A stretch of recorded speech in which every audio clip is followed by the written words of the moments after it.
Marwadi university మంచి భవిష్యత్తు కోసం తెలుగు విద్యార్థులు ఇష్టపడే university. Call 9059052378 9059052379.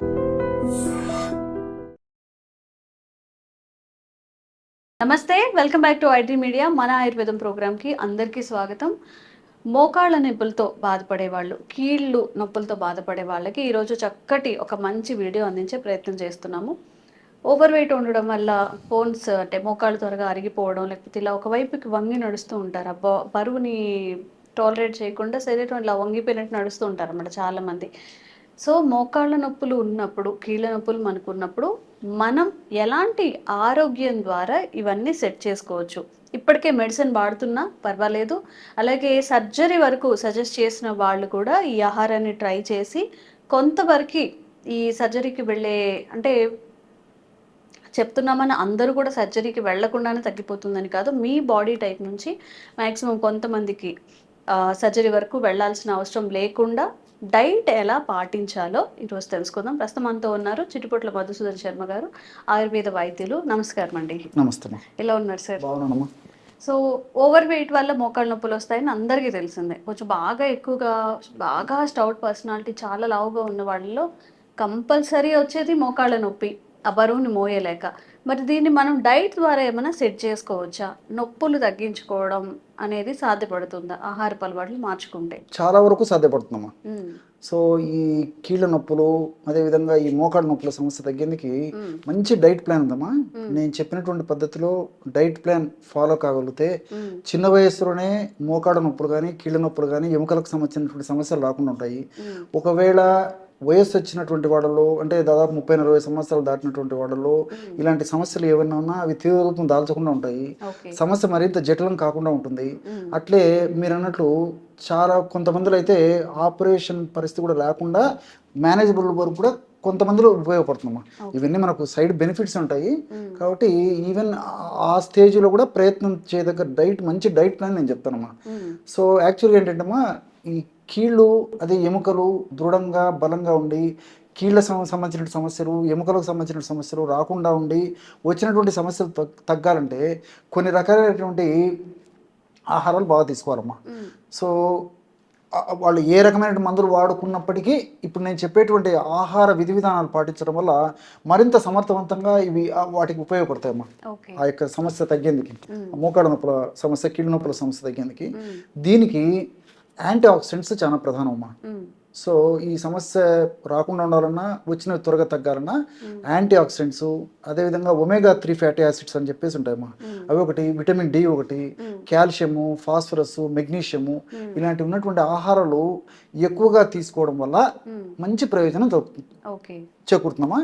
So anti oxidants అంటే, యాంటీ ఆక్సిడెంట్స్ సర్వసాధారణంగా ఈ లవంగాలు, అదేవిధంగా ఈ దాల్చిన చెక్క, పసుపు, అల్లము, ఇవన్నీ కూడా యాంటీ ఆక్సిడెంట్స్ ఎక్కువ ఉంటాయమ్మా.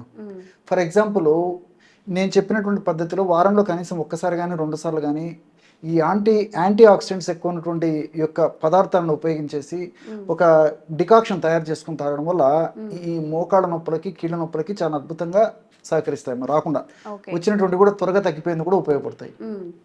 ఎలాగంటేమా, ఈ వారంలో ఒక్కసారి కానీ 2 సార్లు కానీ ఇది చేస్తే సరిపోతుందమ్మా. సో ఎలాగంటే ఒక గ్లాస్ వాటర్ తీసుకోవాలి. ఒక గ్లాస్ వాటర్లో 2 లవంగాలమ్మా, 2 లవంగాలు క్రష్ చేసి అందులో వేసేయాలి. అదేవిధంగా ఒక 6 వరకు తులసాకులు, కాస్త పసుపు, అదేవిధంగా కాస్త అల్లం క్రష్ చేసి వేసేయాలమ్మా. లవంగాలు, తులసాకులు, పసుపు, అల్లం. సో గ్లాస్ వాటర్ గాను 1/2 గ్లాస్ వాటర్ మిగిలేటట్లు మరిగించాలమ్మా. సో సన్న మంట మీద మరిగించేసేసి దించి ఫిల్టర్ చేసేసి గోరువెచ్చగా ఉన్నప్పుడు ఒక అరబద్ద నిమ్మరసము, 1 స్పూన్ తేనె. షుగర్ లేనటువంటి వాళ్ళు, తేనె వాడదగినటువంటి వాళ్ళందరూ కూడా తేనె వాడుకోవచ్చు. సో ఈ విధంగా వారంలో కనీసం 1-2 సార్లు ఈ విధంగా చేస్తుంటే బెస్ట్ యాంటీ ఆక్సిడెంట్స్ అమ్మా. నేను చెప్పాను కదా, ఈ కీళ్ళకి, మోకాళ్ళకి, ఎముకలకి ప్రొటెక్ట్ చేసేటువంటి అద్భుతమైనటువంటి ఔషధ గుణాలు ఇందులో ఉన్నాయమ్మా. అందుకే నేను ఈ లవంగాల్లో కూడా లవంగాల్లో యూజినాల్ అని చెప్పేసి ఒక ద్రవ్యము, అదేవిధంగా పసుపులో కుర్కుమిన్ అని చెప్పేసి ఒక ద్రవ్యము, అదేవిధంగా తులసిలో ఉన్నటువంటి కొన్ని రకాలైనటువంటి రసాయన తత్వాలు ఉన్నటువంటి ఇవి, తర్వాత అల్లంలో జింజరాల్ అనేటువంటి పదార్థం, ఇవన్నీ కూడా ప్రత్యక్షంగా పరోక్షంగా ఇలాంటి సమస్యలు రాకుండా ఉండేందుకు, వచ్చినటువంటి సమస్యలు త్వరగా తగ్గేందుకు ఉపయోగపడతాయమ్మా. అది యాంటీ ఆక్సిడెంట్స్. సరే, మీకు ప్రస్తావించినప్పుడు మొదట్లో ఈ ఒమేగా-3 ఫ్యాటీ యాసిడ్స్ కూడా చాలా బాగా పనిచేస్తాయని చెప్పానమ్మా. సో ఈ ఆహార పదార్థాల్లో మనకు ఉపయోగపడేటువంటి ఒమేగా-3 ఫ్యాటీ యాసిడ్స్ ఉన్నటువంటి ఆహార పదార్థాలు చాలా చాలా ఉన్నాయమ్మా. అసలు ఈ ఒమేగా-3 ఫ్యాటీ యాసిడ్స్ మనకు ఎలా ఉపయోగపడతాయంటే ఇలాంటి ఆహారాలను తీసుకోవడం వల్ల ఎముకలలో బ్లాస్ట్ అని చెప్పేసి కణాలు ఉంటాయమ్మా. ఈ ఆస్టియోబ్లాస్ట్ కణాలు ఉన్నప్పుడే ఆ కణాలను చైతన్యం చేయడం వల్ల మంచి మంచి ఎముకలు బాగా దృఢంగా బలంగా తయారేందుకు కావాల్సినటువంటి ఆ ఏర్పాటంతా ఆస్టియోబ్లాస్ట్ కణాల వల్ల జరుగుతాయి. సెల్స్ ఉత్పత్తి అవుతుంటాయి అన్నమాట. సో ఆస్టియోబ్లాస్ట్ కణాలు బాగా చైతన్యవంతంగా అయ్యి బాగా చక్కగా పనిచేసేసి ఎముకలకు మంచి దృఢత్వం కలగజేసేందుకు మరి ఈ యొక్క ఒమేగా-3 ఫ్యాటీ యాసిడ్స్ ఉపయోగపడతాయి అమ్మా. రెండవది ఏంటంటే కణ నిర్మాణానికి కూడా ఉపయోగపడతాయి. ఇప్పుడు ఆస్టియోబ్లాస్ట్ కణాలు తయారు కావాలన్నా, లేకపోతే ఈ ఎముకలకు సంబంధించినటువంటి ఇతర కణాలు ఏమన్నా తయారు కావాలన్నా, ఆరోగ్యకరమైన కణాలు తయారేందుకు కూడా ఈ ఒమేగా-3 fatty acids ఉపయోగపడతాయమ్మా. So ఒమేగా-3 fatty acids అనేసరికి చాలా మందికి చేపలు గుర్తొస్తాయి, చాలా మందికి అమ్మా.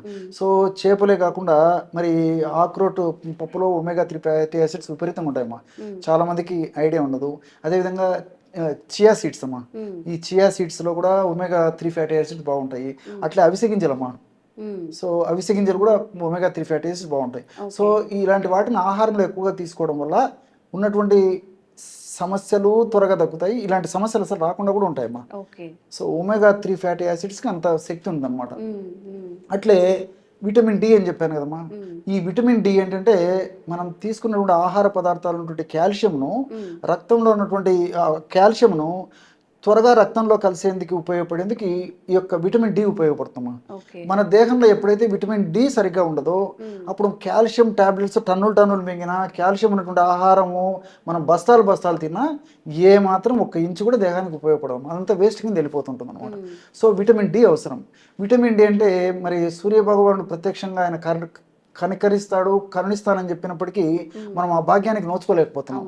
సో వీలైనంత వరకు కనీసం సూర్యరశ్మి రోజులో కొద్దిసేపు పడడం చాలా చాలా మంచిదమ్మా. సో తప్పని పరిస్థితుల్లో, అనివార్య కారణాల వల్ల, విధిలేని పరిస్థితుల్లో మరి డి విటమిన్ సప్లిమెంట్స్ వాడుకోవాల్సినటువంటి అవసరం ఎంతైనా ఉందమ్మా. సో డి విటమిన్ సప్లిమెంట్స్ వాడుకొని ఆ యొక్క విటమిన్ డి లోపాన్ని మాత్రం భర్తీ చేసుకోవాల్సి వస్తుంది.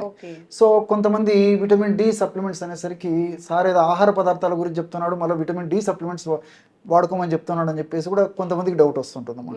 సో అలాంటి వాళ్ళకు నిజంగా వాళ్ళకు దొరికేట్లయితే నాటు ఆవు పాలమ్మా.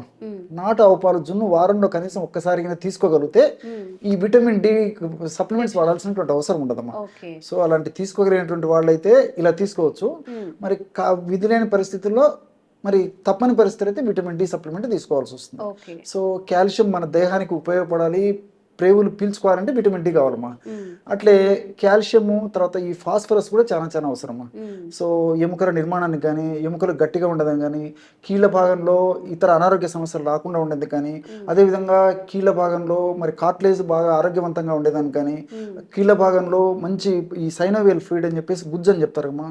ఇలాంటి గుజ్జు బాగా ప్రొడ్యూస్ అవ్వాలన్నా ఇలాంటివన్నిటి కూడా ఈ కాల్షియము, తర్వాత ఫాస్ఫరస్ చాలా చాలా అవసరమ్మా. సో ఆకుకూరలు, తర్వాత కూరగాయలు కూడా చాలా వాటిలో ఉంటాయి. ఆకుకూరల్లో ఈ కాల్షియం ఉంటుంది. వీటికంటే ఎక్కువ కూడా మరి నువ్వుల్లో ఎక్కువగా ఉంటుందమ్మా. సో 100 గ్రాముల నువ్వుల్లో 1450 మిల్లీగ్రాములు కాల్షియం ఉంటుందమ్మా. సో అందుకే చాలా మంది చెప్తుంటారు మా ఆహారం తర్వాత రోజు ఒక్కసారి ఈ నువ్వులో ఉండదు తినమని చెప్తుంటారు అన్నమాట. సో ఎముకలు బలంగా ఉండి కీళ్ళు బలంగా ఉన్నప్పుడు ఇంచుమించు ఏ రకమైన జబ్బులు కూడా రాకుండా ఉంటాయి. మనిషికి ఆ రెసిస్టెన్స్ పవర్ వచ్చేస్తుందమ్మా. సో ఈ యొక్క కాల్షియము, అదేవిధంగా ఈ ఫాస్ఫరస్ ఇలాంటివి వాడుకోవడం వల్ల ఆహార పదార్థాల ద్వారా మరి ఈ యొక్క ఎముకల ఆరోగ్యానికి, కీళ్ళ ఆరోగ్యానికి ఉపయోగపడతాయమ్మా. సో చివరగా మెగ్నీషియం.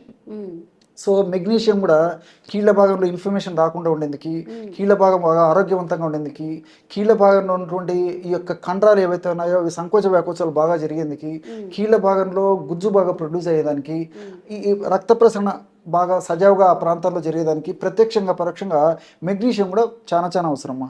మెగ్నీషియం బాగా ఉన్నటువంటి పదార్థాల్లో ముఖ్యంగా చెప్పుకోదగ్గది ఈ అరటిపండు అమ్మా. అరటిపండు మరి అరటిపండు తినకూడనటువంటి వాళ్ళు ఉంటారు. మరి రోజు తింటే మరి షుగరు ఇలాంటివి పెరుగుతాయని చెప్పేసి ఆందోళన పడి మానేసే వాళ్ళు కొంతమంది ఉంటారు. షుగర్ పెరిగేటువంటి పరిస్థితి ఏర్పడుతుంది, ఏదైనా వెయిట్ పెరుగుతారని చెప్పేసి కొంతమంది అనుకుంటుంటారు. అటువంటి వాళ్ళు అయితే మరి డ్రై నట్స్, ముఖ్యంగా బాదం పప్పు ఇలాంటివి తీసుకోవడం వల్ల కూడా మరి ఆ యొక్క మెగ్నీషియం ఇది పూర్తి స్థాయిలో వాళ్ళకి అందేదానికి అవకాశం ఏర్పడుతుందమ్మా. సో ఈ పద్ధతిలో నేను చెప్పినట్లు యాంటీ ఆక్సిడెంట్స్ ఉన్నటువంటి ఆహారము, ఒమేగా 3 ఫ్యాటీ యాసిడ్స్ ఉన్నటువంటి ఆహారము, అట్లే D vitamin, calcium, phosphorus, magnesium ఇలాంటి ఆహారంలో చూస్ చేసుకొని ఎక్కువగా ఉన్నటువంటి ఆహారాన్ని నేను చెప్పినటువంటి పద్ధతిలో తీసుకోవడం వల్ల మరి చిన్న వయసులో కీళ్ళు ఎముకలకు సంబంధించినటువంటి జబ్బులు రాకుండా ఉంటాయి. ఒకవేళ వచ్చినప్పటికీ తీవ్ర రూపం దాల్చకుండా ఉంటాయి. అదేవిధంగా పూర్తి మనిషి బెడ్పై పడేటువంటి పరిస్థితి రాకుండా ఉండేందుకు కూడా ఇందులో ఉన్నటువంటి ఆహార పదార్థాలు ఉన్నటువంటి నేను చెప్పినటువంటి ఈ యొక్క రసాయన పదార్థాలన్నీ కూడా ప్రత్యక్షంగా పరోక్షంగా సదా దేహంలో ఉంటూ సదా కాపాడుతూ సదా రక్షిస్తుంటాయి. కాబట్టి మరి రెగ్యులర్గా ఇలాంటి ఆహారాలు తీసుకోవడం చాలా చాలా మంచిదమ్మా. ఓకే, సో ఎవరైనా కానీ మీరు ఈ ప్రాబ్లం ఫేస్ చేస్తున్నట్లయితే బోలెడన్ని చిట్కాలు అయితే చెప్పారు. పూర్తిగా చూసి మీకు ఎలాంటి సమస్య ఉంది, మీకు ఏది సూటబుల్ అవుతుంది, ఈ వీటన్నిటిలో కూడా తప్పకుండా ట్రై చేయండి. 1 month 2 months ట్రై చేస్తే తప్పకుండా రిజల్ట్ ఉంటుంది. ఇంకా మీకు ఎలాంటి ఆరోగ్య సమస్యలు ఉన్న కామెంట్ చేయండి, తప్పకుండా వీడియో చేసే ప్రయత్నం చేస్తాం. Thank you sir. నమస్తే. Sir, one life lesson what medicine has taught you. Whatever you can do without expecting. But I really believe మన పాజిటివ్ యాటిట్యూడ్ ఉంటేనే మనం ఏదైనా సాధించగలం. గట్ ని మనం కరెక్ట్ గా డీల్ చేసినట్లయితే అది మనకి పాజిటివ్ హార్మోన్స్ ని రిలీజ్ చేస్తుంది. షుగర్ వచ్చిన వాళ్ళ పరిస్థితి ఏంటి? పొట్ట దగ్గర పెరిగితే దాన్ని ఆండ్రాయిడ్ అంటారు, ఆండ్రాయిడ్ ఫోన్ కదా. అసలు థాట్స్ ఎందుకు వస్తాయి? బ్రెయిన్ డెడ్ అంటే దానికి ప్రపంచం అంతా కూడా కొన్ని నిర్దిష్టమైనటువంటి లక్షణాలు ఉంటాయి. మానసికంగా ధైర్యంగా ఉంటే క్యాన్సర్ జయించవచ్చు. You are a doctor for a cause sir, అంతే. వాళ్ళకి వచ్చిన ఆదాయం కాకుండా ఫ్రీ సర్వీస్ ఎంతమందికో చేస్తుంది.